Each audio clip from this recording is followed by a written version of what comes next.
आप सबका स्वागत है मेरे चैनल राधा की दीवानी में। आप सभी को राधे राधे। तो आज हम शनिवार की व्रत कथा करते हैं। तो चलिए शुरू करते हैं। विधि इस प्रकार है।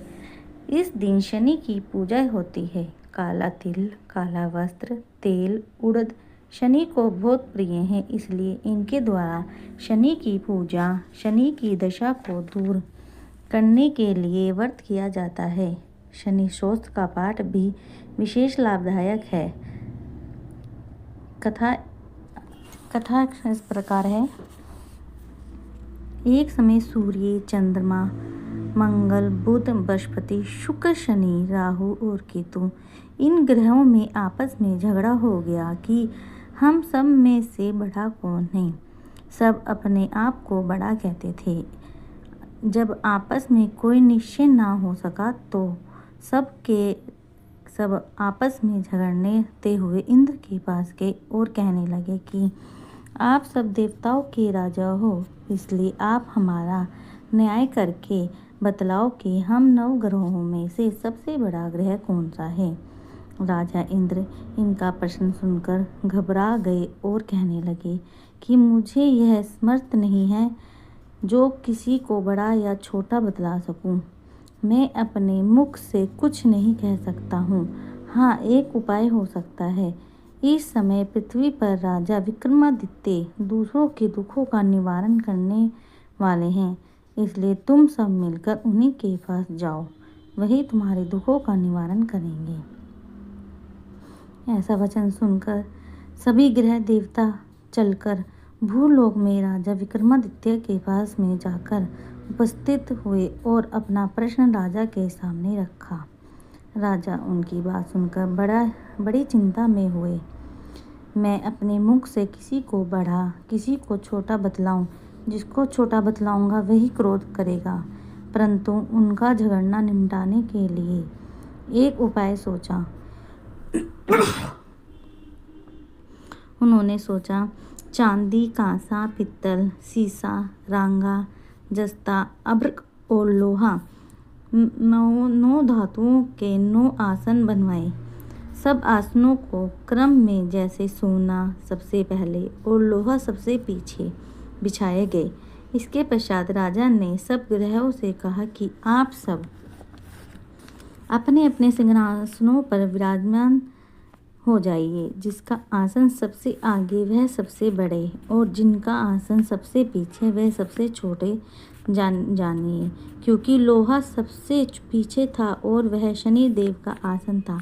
इसलिए शनि देव ने समझ लिया कि राजा ने मुझको सबसे छोटा बना दिया। इस पर शनि को बड़ा ही क्रोध आया और कहा कि राजा तू मेरे पराक्रम को नहीं जानता। सूर्य एक राशि पर 1 महीना, चंद्रमा 2.25 महीना 2 दिन, मंगल 1.5 महीना, बृहस्पति 13 महीना और बुध और शुक्र 1 महीने, परंतु मैं एक राशि पर 2.5 अथवा 7.5 साल तक रहता हूँ। बड़े बड़े देवताओं को भी मैंने भीषण दुख दिया है। राजन सुनो राम जी, जो 7.5 आई और वनवास हो गया और रावण पर आई तो राम और लक्ष्मण ने सेना लेकर लंका पर चढ़ाई कर दी, रावण के कुल का नाश कर दिया। हे राजा, अब तुम सावधान रहना। राजा कहने लगा, जो कुछ भाग्य में होगा देखा जाएगा। उसके बाद अन्य ग्रह तो प्रसन्न होके साथ चले गए, परंतु शनिदेव बड़े क्रोध के साथ वहाँ से सिधरे।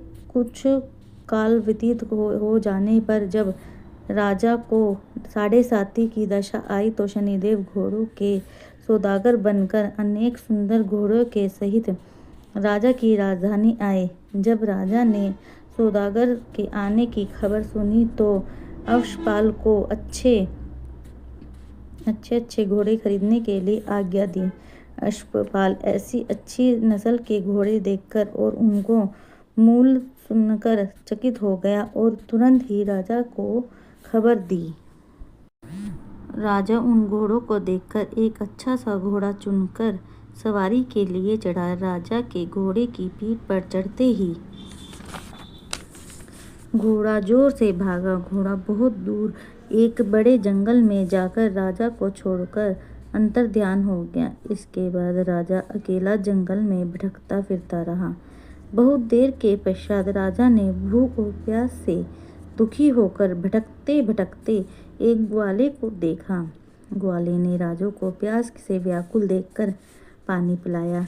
राजा की उंगलियों में एक अंगूठी थी, उसे निकाल कर प्रसन्न के साथ ग्वाले को दे दी और शहर की ओर चल दिया।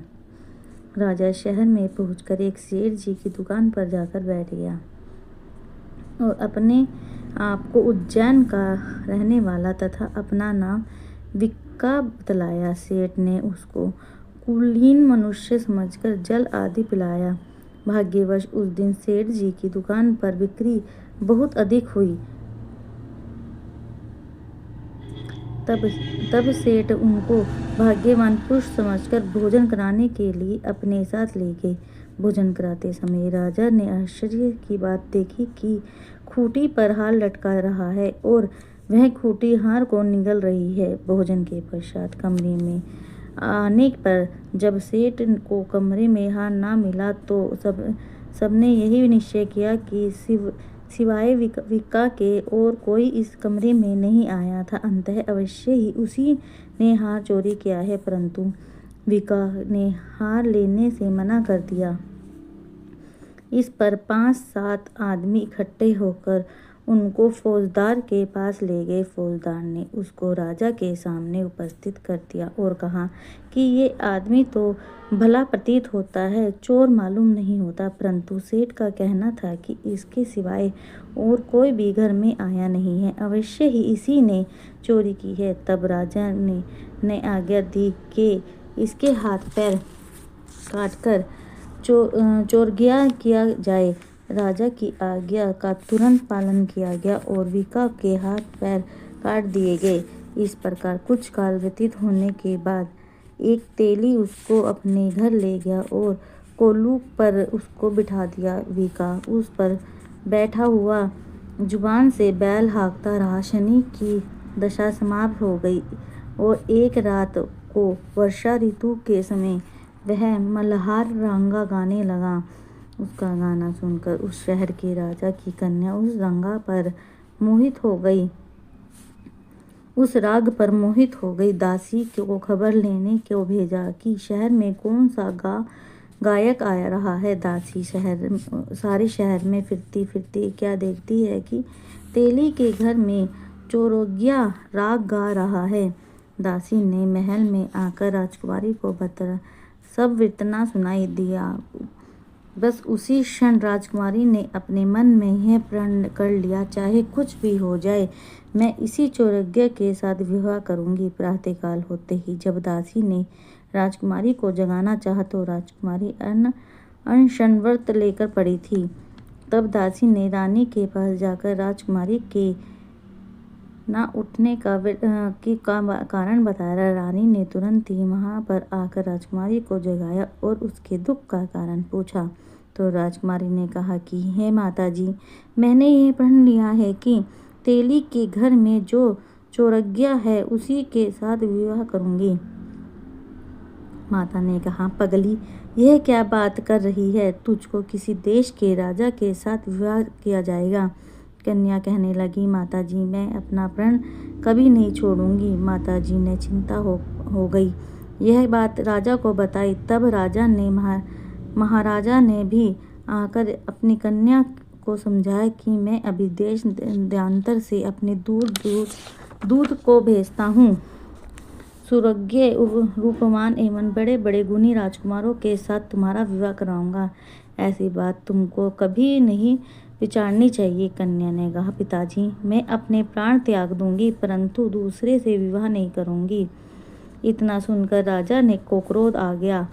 कहा, यदि तेरे भाग्य में ऐसा ही लिखा है तो जैसी तेरी इच्छा हो वैसा ही कर। राजा ने तेली को बुलाकर कहा कि तेरे घर में जो चोरगिया है उसे साथ मैं अपनी कन्या का विवाह करना चाहता हूँ।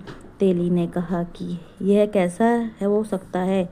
कहाँ आप हमारे राजा और कहाँ मैं एक नीच तेली। परंतु राजा ने कहा कि भाग्य लिखने को कोई नहीं टाल सकता।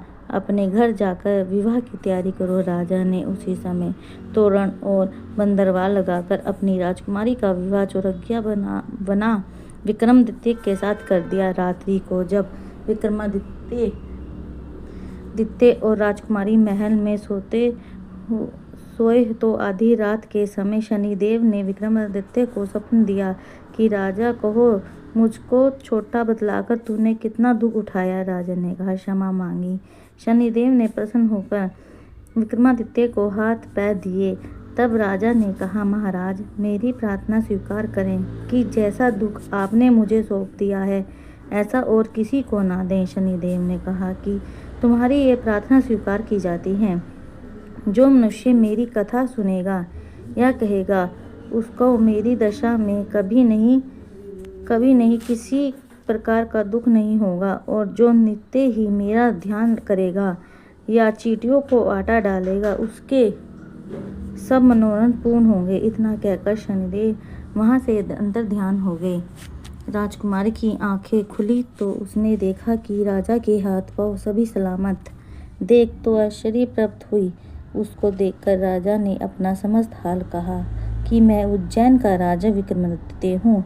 यह बात सुनकर राजकुमारी अत्यंत प्रसन्न हुई। प्रातःकाल राजकुमारी ने उसकी सखियों से पूछा तो उसने अपने पति का समस्त वर्तन कह सुना दिया।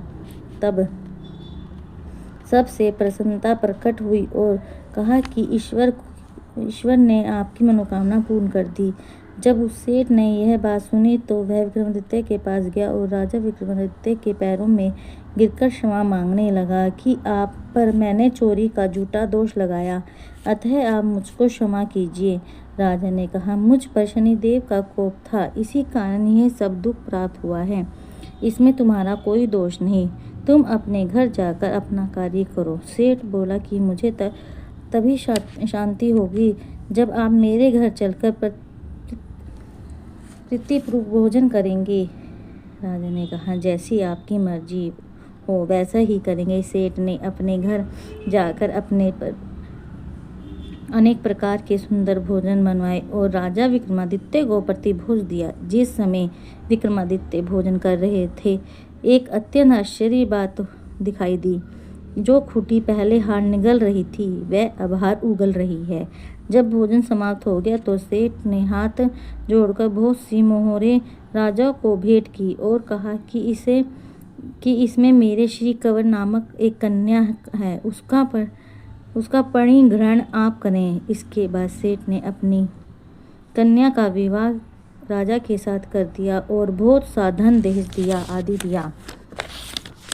इस प्रकार कुछ दिनों तक वहाँ निवास करते रहने के पश्चात विक्रमादित्य शहर के राजा से कहा कि अब मैं मेरी उज्जैन जाने की इच्छा है। फिर कुछ दिन के बाद विदा लेकर राजकुमारी मनभावनी सेठ की कन्या श्री कंवरी तथा दोनों जगह के दहेज के प्राप्त अनेक दास दासी रथ और पालकियां समेत विक्रमादित्य उज्जैन की तरफ चल पड़े। तब शहर के निकट पहुंचे और पूर्ववासियों ने राजा के आने का संवाद सुना तो समस्त उज्जैन की प्रजा आवलिप्त खुश हो गई के लिए आई। तब बड़ी प्रसन्नता के साथ राजा अपने महल में पधारे।